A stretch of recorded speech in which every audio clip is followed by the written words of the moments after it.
Terpantas, terkini dan sahih. Bila-bila masa, di mana jua. Berita di jari. Subscribe YouTube Buletin TV3. Buletin 1.30 11 Ogos bersama saya Muhammad Syafianan. Tajuk utama tengah hari ini. Aidiladha disambut dengan penuh keinsafan dan kesyukuran.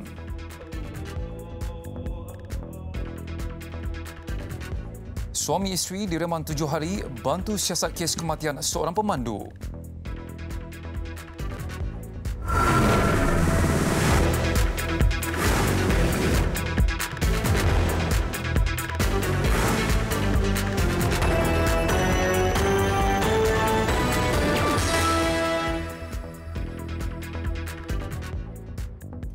Assalamualaikum dan salam sejahtera.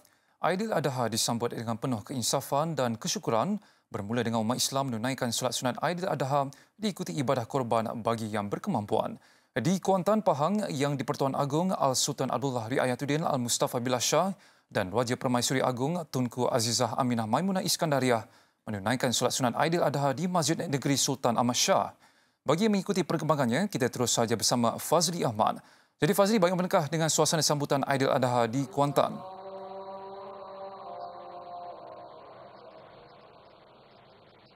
Ya, terima kasih Syafiq. Baginda tiba di Masjid Sultan Ahmad Shah 1 ini diiringi oleh pemangku Raja Pahang Tengku Hasan Al-Ibrahim Alam Shah dan baginda disambut oleh pemimpin negeri dan juga pegawai masjid. Kemudian menyertai ribuan jemaah menunaikan solat sunat Aidiladha di sini dan diimamkan oleh Ustaz Muhammad Khalil Muhammad Zari dan seterusnya diikuti oleh khutbah Aidiladha yang disampaikan oleh Datuk Badli Shah Alauddin yang menyentuh mengenai secara perinci mengenai pengertian pengorbanan. Selepas bersalam dengan jemaah, baginda kemudian berangkat ke kawasan bersebelahan dengan masjid ini untuk melaksanakan upacara korban. Dan setiap tahun kita menyambut Hari Raya Aidiladha atau Hari Raya Korban. Sebenarnya dari perspektif Islam, pengertian korban itu sendiri mempunyai pengertian yang cukup luas. Dan untuk menghurai perkara ini, bersama saya Datuk Badli Shah sendiri yang mempunyai pandangan ataupun perspektif Islam mengenai pengertian pengorbanan yang perlu dihayati oleh masyarakat kita, Datuk. Baik, pernah sahabat bertanya kepada Nabi, "Ya Rasulullah adalah dhahi. Kenapa kami kena sembelih-sembelih korban?" Jawapan Nabi mudah, "Sunnatu abikum Ibrahim." Ini nak mengikut jejak langkah nenek moyang kita Nabi Ibrahim. Soalan, kenapa Nabi Ibrahim? Nabi Ibrahim ni digambarkan di dalam Al-Quran sebagai seorang manusia yang sanggup berkorban apa saja kerana Allah. Never say no. Diperintahkan untuk sembelih anak, dia ikut. Dia perintahkan buat Kaabah, dia ikut. Apa saja. Sebab itu menjadi pelajaran kepada kita bahawa Nabi Ibrahim ni sebagai orang yang tidak pernah engkar apa pun dengan perintah Allah, maka itulah yang kita kena ikut perangai Nabi Ibrahim ini. Jadi untuk diadaptasikan dengan kalangan masyarakat kita sendiri, mungkin pengertian korban itu dari segi jiwa, roh, semangat itu sendiri, Datuk. Baik, kalau kita melihat, semasa kita menumbangkan haiwan, sama ada kambing, unta ataupun lembu, semasa kita menyembelih binatang tersebut, terapkan dalam jiwa bahawa bukan kita sekadar menyembelih binatang, tetapi kita nak menyembelih dan membuang segala sifat-sifat haiwan yang ada pada diri kita. Kita tahu haiwan ni macam-macam perangai dia yang tidak sesuai. Tamak, berebut kawasan, tak nak bersatu padu, selalu zalim menzalimi, makan memakan. Sifat-sifat itu kalau kita tengok dalam masyarakat semakin menggejala. Perpecahan berlaku, persisian faham, kadang benda-benda kecil, tetapi kalau tak diselesaikan boleh menghancurkan negara. Sebab itu bila kita sembelih segala sifat tamak, kejar kepada dunia. Mudah-mudahan seperti mana kita melihat haiwan itu sanggup menyerahkan dirinya kepada Tuhan, walaupun badannya besar-besar, maka begitulah sifat kita sebagai manusia. Besar mana pun kita, pangkat kita, kedudukan kita, kegagahan kita, tanduk kita panjang mana sekalipun, kita tetap tunduk kepada Allah SWT. Terima kasih Datuk atas perkongsian itu dan mungkin dapat dikongsi apa yang disampaikan daripada Kuantan Pahang ini. Kembali ke studio, Syafiq. Baik, terima kasih Fazli. Langsung dari Kuantan kita ke laporan seterusnya. Di Ibu Negara, Perdana Menteri Tun Dr. Mahathir Mohamad hari ini menyertai ribuan jemaah menunaikan solat sunat Aidiladha di Masjid Negara. Beliau tiba pada jam 8.15 pagi sebelum menyertai jemaah di Dewan Solat Utama. Ketibaan Perdana Menteri yang turut diiringi isteri Tun Dr. Siti Hasmah Muhammad Ali disambut oleh Imam Besar Masjid Negara Tan Sri Sheikh Ismail Muhammad. Tun Dr. Mahathir Mohamad kemudian menyertai ribuan umat Islam menunaikan solat sunat Aidiladha yang diimamkan Tan Sri Syed Ismail. Selesai mendirikan solat, Tan Sri Syed Ismail menyampaikan khutbah bertajuk Aidiladha, di manakah pengorbanan kita. Dalam khutbah itu, beliau menyuruh umat Islam agar bersikap prihatin dan bersedia berkorban dalam membantu saudara seagama yang hidup dalam kesusahan. Sesungguhnya Aidil Adha adalah lambang kesungguhan hamba mencari keridhaan Tuhan dengan melaksanakan berbagai bentuk pengorbanan. Walau di mana kita berada, kita sewajarnya dapat menghayati ruh pengorbanan yang menjadi syiar hari raya ini. Dalam pada itu, orang ramai turut mengambil kesempatan untuk bersalaman bersama Perdana Menteri setelah khutbah habis dibacakan.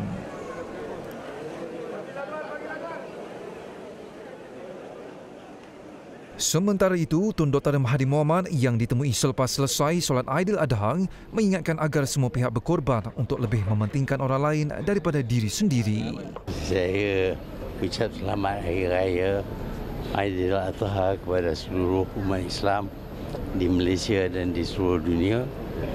Dan saya ingin ingatkan semua pihak bahawa ini adalah Hari Raya Kurban.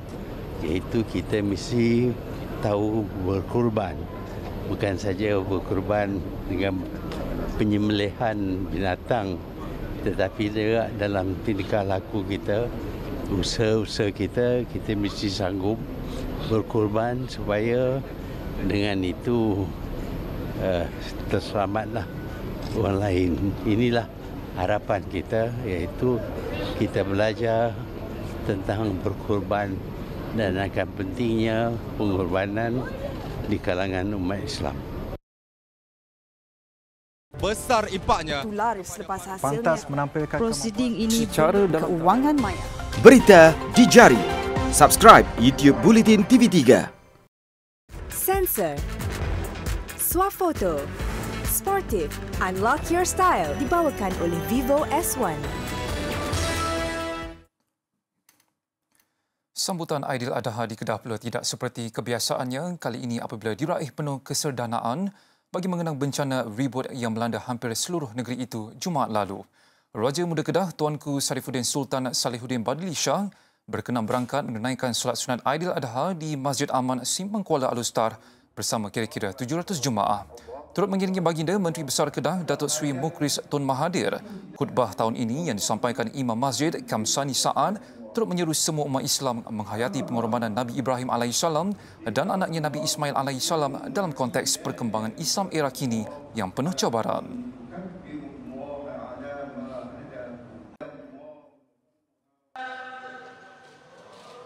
Di Terengganu, Sultan Terengganu Sultan Mizan Zainal Abidin berkenan menyertai kira-kira 2,000 jemaah menunaikan solat sunat Aidiladha di Masjid Al-Mutafi Billah Shah, Kuala Terengganu. Baginda tiba bersama Yang di-Pertuan Muda Terengganu Tengku Muhammad Ismail. Turut mengiringi baginda Menteri Besar Terengganu Datuk Seri Dr. Ahmad Samsuri Mokhtar. Solat sunat diimamkan oleh Mufti Negeri Terengganu Datuk Dr. Zulkifli Muda yang turut membacakan khutbah Aidiladha.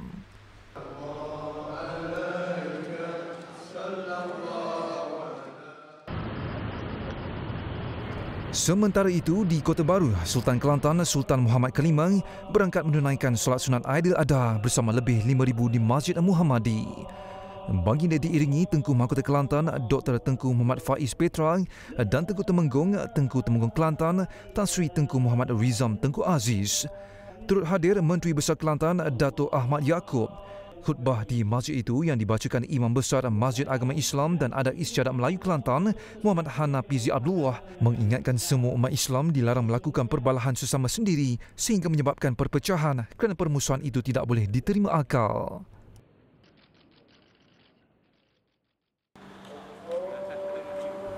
Sultan Perak Sultan Nazrin Muizzuddin Shah berkenan menunaikan solat sunat Aidiladha bersama kira-kira 1,500 jemaah di Masjid Sultan Azlan Shah Ipoh. Keberangkatan baginda disambut anggota Exco Negeri dan pegawai kanan kerajaan. Solat sunat berkenaan diimamkan oleh Imam Utama Said Muhammad Muzaffar Said Azlan. Sebelum berangkat pulang, baginda turut meluangkan masa beramah mesra dan bersalaman dengan rakyat.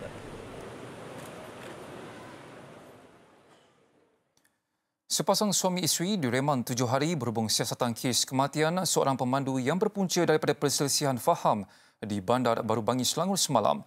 Magistrate Nur Afidah Idris membenarkan tahanan reman ke atas kedua-dua suspek bermula hari ini hingga Sabtu. Suspek berusia 40 tahun dan 36 tahun disiasat mengikut Seksyen 302 Kanun Keseksaan. Kedua-dua suspek tiba secara berasingan di Mahkamah Kajang kira-kira jam 11.45 pagi dan 12.30 hari tadi. Kejadian kira-kira jam 1.40 petang semalam bermula akibat kemangan kecil selepas tol Sungai Besi menghala selatan apabila kereta mangsa melanggar bahagian belakang kereta suspek. Ekoran itu berlaku kejar mengejar sehingga mereka berhenti selepas persimpangan Bandar Baru Bangi dan tercetusnya pergaduhan. Mangsa yang tidak berpuas hati keluar dari kereta dengan membawa sebatang kayu baseball dan terus memukul bahagian hadapan kereta suspek. Suspek dipercayai memandu kereta ke hadapan dalam keadaan tergesa-gesa dan melanggar mangsa. Mangsa yang tersepit antara kereta suspek dan penghadang jalan dibawa ke Nilai Medical Center namun meninggal dunia di hospital berkenaan.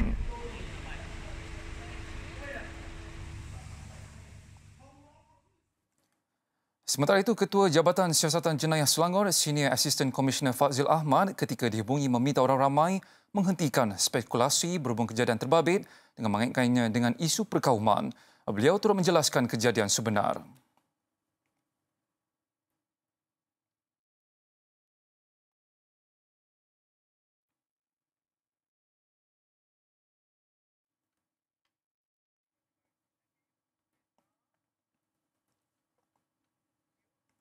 Baik, kita beralih ke perkembangan jerbu di seluruh negara. Indeks pencemaran udara IPU di kawasan Miri Sarawak masih mencatatkan bacaan bahaya sehingga jam 12.30 hari ini.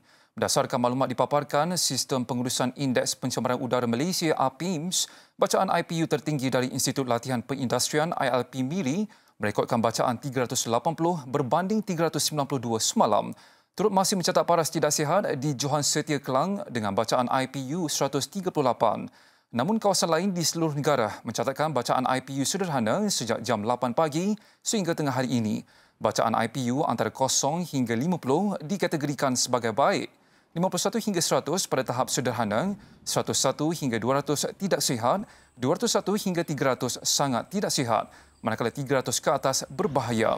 Orang ramai yang ingin mendapatkan maklumat lanjut dan bacaan IPU terkini setiap jam boleh layari laman web APIMS tertera.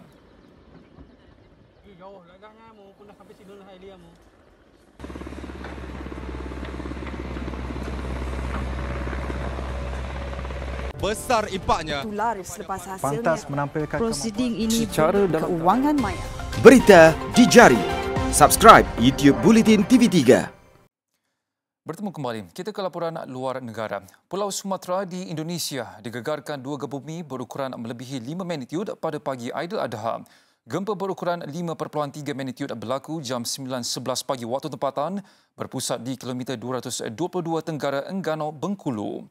Ia susulan gempa 5.3 magnitud yang berlaku pada jam 4.11 pagi tadi berpusat di kilometer 93 Barat Daya, Pariaman, Sumatera Barat. Menurut Badan Meteorologi, Klimatologi dan Geofizika Indonesia BMKG, kedua-dua gempa itu tidak berpotensi mendatangkan tsunami.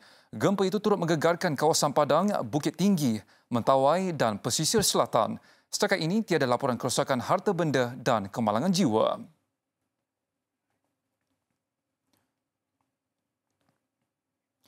Seorang cedera apabila seorang lelaki yang membawa pelbagai senjata melepaskan tembakan di sebuah masjid berhampiran Oslo, Norway.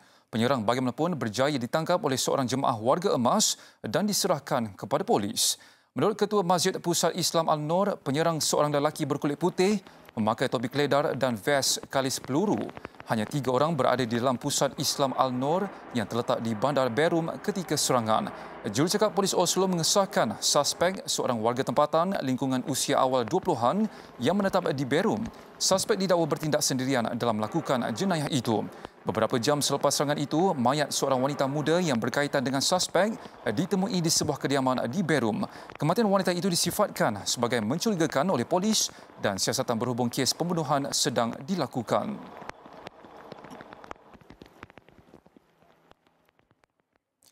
Pertubuhan Bangsa-Bangsa Bersatu mengutuk serangan bom kereta di Benghazi, Libya yang merenggut nyawa 3 petugas badan dunia itu. Sekurang-kurangnya 10 orang awam termasuk 3 petugas misi bantuan PBB UNSMIL cedera. Serangan dilancarkan berhampiran sebuah pusat membeli belah di daerah Al-Hawari ketika konvoi PBB melalui kawasan itu. Wakil khas PBB ke Libya, Hassan Salame, yang mengetuai UNSMIL berkata serangan dilancarkan ketika penduduk sedang melakukan persiapan bagi menyambut Aidiladha. Tambah beliau, insiden berkenaan tidak akan menghalang anggota PBB daripada melaksanakan tugas sebagai orang tengah dalam perundingan aman di negara itu. Sehingga kini tiada pihak mengaku bertanggungjawab mendalangi serangan.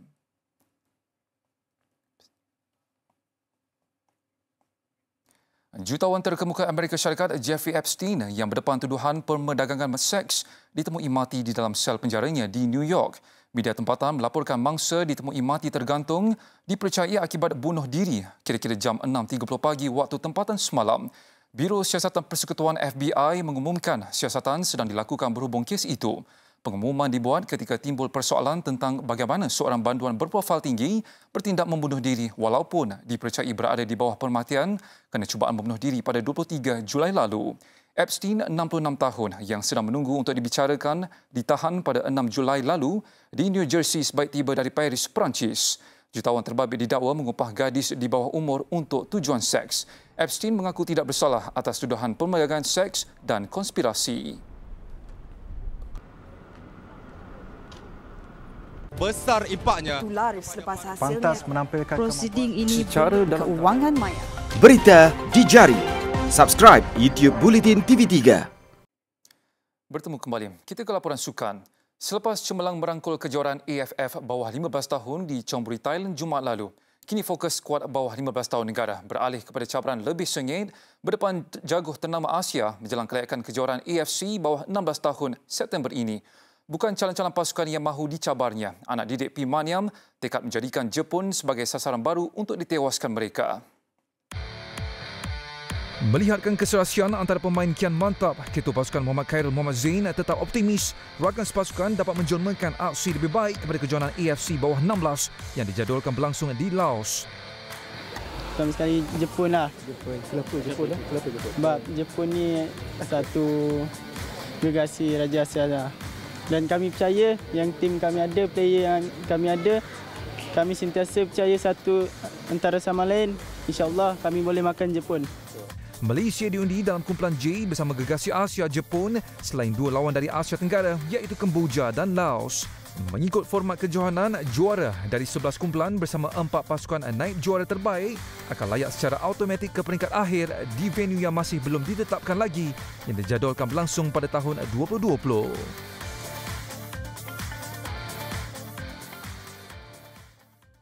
Beralih ke saingan Liga Perdana Inggeris, 6 lagi perlawanan pembukaan Liga Perdana Inggeris berlangsung semalam menyaksikan aksi tumpuan membabitkan juara bertahan Manchester City yang berpesta gol 5-0 ke atas West Ham United.